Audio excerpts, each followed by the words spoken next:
This video is prepared based on historical sources, original notebooks, and academic research. History tends to remember people with a single label: painter, scientist, engineer.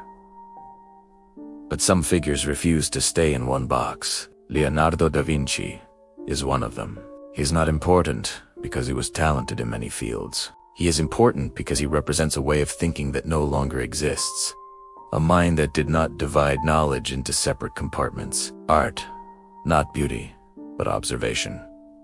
Leonardo's paintings are not simply works of beauty. They are studies of reality. When people look at the Mona Lisa, they talk about her smile. Leonardo was concerned with something else entirely: how light interacts with facial muscles beneath the skin. Before painting a face, he studied bone structure, muscle movement, the way shadows soften natural forms, what we call sfumato.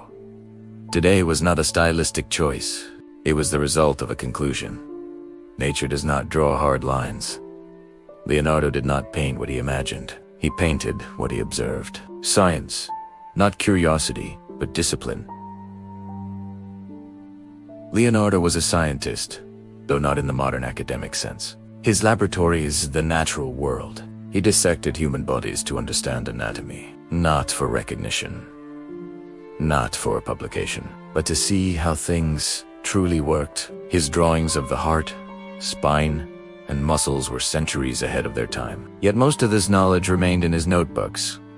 Why? Because for Leonardo, knowledge was not a product, it was a process. He trusted observation more than authority, and experience more than tradition. Engineering, not fantasy, but systems.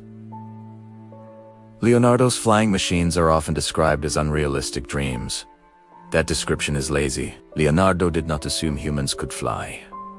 He questioned whether they could. A. Calculated wing surface area, weight distribution, limits of human muscle power. Most designs failed on paper, and that was the point. Failure was data. He designed bridges, water systems, military machines, and mechanical devices. Many were never built, not because they were foolish, but because technology had not yet caught up. A design being unused does not make it meaningless. What made Leonardo different? Leonardo never specialized. Today, we are told to narrow our focus. Leonardo did the opposite. He understood something uncomfortable but true. Reality does not respect academic boundaries. You cannot draw the human body without anatomy. You cannot design structures without mathematics. You cannot understand motion without physics. Leonardo treated knowledge as a single system. Touch one part, and the rest responds. Why does he still matter? Many of Leonardo's projects were unfinished. This is often framed as a flaw. It isn't.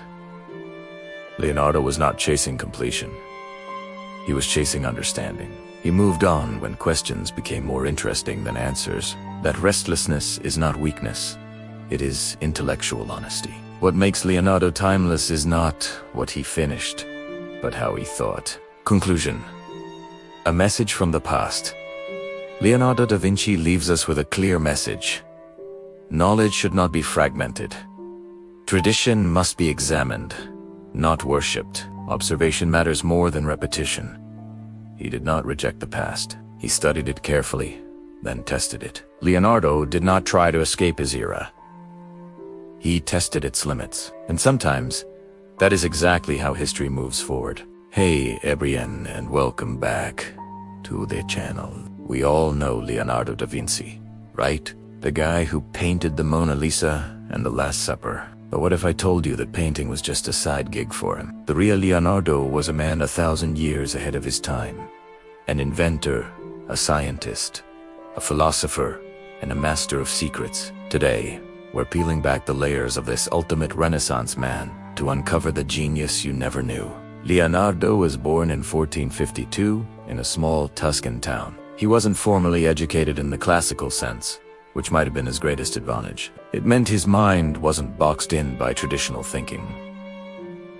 Instead, his classroom was nature itself. He was endlessly curious, driven by a desire to understand everything, from the flutter of a dragonfly's wing to the flow of water in a river. This insatiable curiosity is the key to understanding him.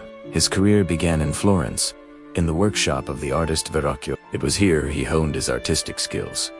But his mind was already wandering far beyond the canvas. While his peers were focused on painting saints, Leonardo was dissecting human bodies in secret to understand anatomy, designing war machines for powerful patrons, and sketching flying contraptions he believed would one day allow humans to soar like birds. Think about that for a second. While everyone else was looking at the ground, Leonardo was looking at the sky. This brings us to his legendary notebooks. We're talking about thousands of pages filled with sketches, notes, and revolutionary ideas. He wrote in a peculiar mirror-image script, from right to left.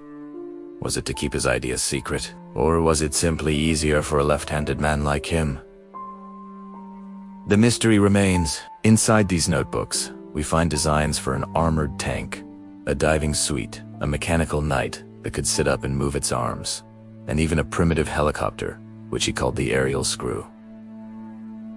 These weren't just doodles, they were detailed engineering blueprints, centuries ahead of their time. He understood principles of friction, gears, and aerodynamics that wouldn't be rediscovered for generations. But Leonardo's life wasn't a solo act. He lived in an age of giants and rubbed shoulders with them all. He had a fierce rivalry with the younger, more explosive Michelangelo. While Leonardo was cerebral and elegant, Michelangelo was passionate and raw. Their rivalry came to a head when they were commissioned to paint massive battle scenes on opposite walls in Florence's Palazzo Vite. Imagine the two greatest artists of the era in a direct face-off. Sadly, neither work was ever completed, a common theme in Leonardo's life.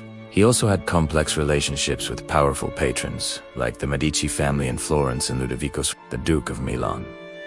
He even worked for Cesare Borgia, one of history's most ruthless figures, as his chief military engineer. Leonardo designed fortifications and war machines for Borgia, a stark contrast to his often gentle and pacifist writings. It shows the practical and perhaps morally complex side of a genius needing to fund his research and survive in a turbulent world. So, why were so many of his grand projects left unfinished? The famous Battle of Anghiari painting, his colossal equestrian statue and many of his inventions never moved past the drawing board. Some historians believe it was because his curiosity always pulled him in new directions. Once he had solved a problem in his mind and on paper, he lost interest in the tedious process of actually building it. The intellectual challenge was the prize, not the finished product. His mind simply moved too fast for the world around him. As he grew older, Leonardo moved from Italy to France, at the invitation of King Francis I,